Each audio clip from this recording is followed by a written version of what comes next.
Stay with us, this gets deeper. Did you know that Sudan has more pyramids than Egypt? These aren't just any pyramids, they are the silent storytellers of the Kingdom of Kush, a civilization that thrived for over 1,000 years, often overshadowing its northern neighbor, Egypt. We embark on a journey to uncover the history of this ancient empire, a land of powerful queens, skilled artisans, and fierce warriors. Our story begins in Nubia, the region encompassing present-day Sudan and southern Egypt. This land, rich in gold, ivory, and ebony, was a cradle of civilization, fostering a complex society long before the unification of Egypt. The Kingdom of Kush emerged from this fertile ground, its roots intertwined with the earlier Kerma culture, a sophisticated society known for its impressive brick architecture and elaborate burial practices. Around 2500 BC, Kerma rose to prominence, becoming a major power in the region, even challenging Egyptian dominance at times. But it was around the 8th century BC that Kush truly ascended, conquering Egypt and establishing the 25th dynasty, also known as the Kushite dynasty or the Black Pharaohs. For nearly a century, Kushite kings ruled Egypt, restoring ancient traditions and ushering in an era of prosperity.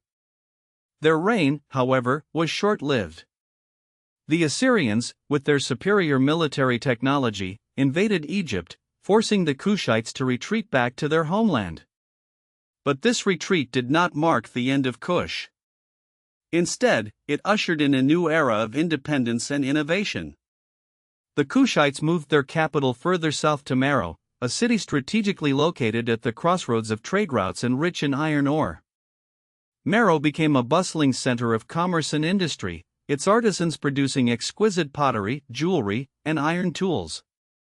The Kushites developed their own writing system, a unique script. Stay with us, this gets deeper. Distinct from Egyptian hieroglyphs. They built hundreds of pyramids, smaller but steeper than their Egyptian counterparts, as tombs for their kings and queens. Speaking of queens, the Kandakes, or queen mothers, held immense power in Kushite society. These women were not merely consorts to the kings, they were rulers in their own right, leading armies, negotiating treaties, and commissioning grand building projects. Queen Amon-Irenas, for example, famously led Kushite armies against the Romans in the 1st century BC, fiercely defending her kingdom's independence. The Kingdom of Kush flourished for centuries, its wealth and power attracting traders and envoys from across the ancient world.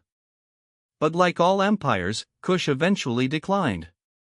Internal conflicts, environmental changes, and the rise of new powers in the region contributed to its downfall. By the 4th century AD, the Kingdom of Aksum, from present-day Ethiopia, conquered Meroe, marking the end of the Kingdom of Kush. Despite its demise, the legacy of Kush endures. Its pyramids, temples, and artifacts stand as testaments to its rich history and cultural achievements. The story of Kush is a reminder that Africa was not merely a passive recipient of outside influences but a dynamic continent with its own vibrant civilizations and complex histories. The rediscovery of the Kingdom of Kush is rewriting our understanding of the ancient world, challenging Eurocentric narratives and highlighting the crucial role of Africa in shaping human history. The sands of time may have buried its secrets, but the echoes of Kush continue to resonate, inviting us to explore its mysteries and celebrate its remarkable achievements. So the next time you think of pyramids, remember that Sudan holds more than Egypt, and those pyramids whisper of a great African kingdom, a kingdom called Kush.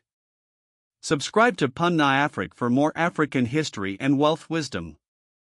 Follow for more untold African stories.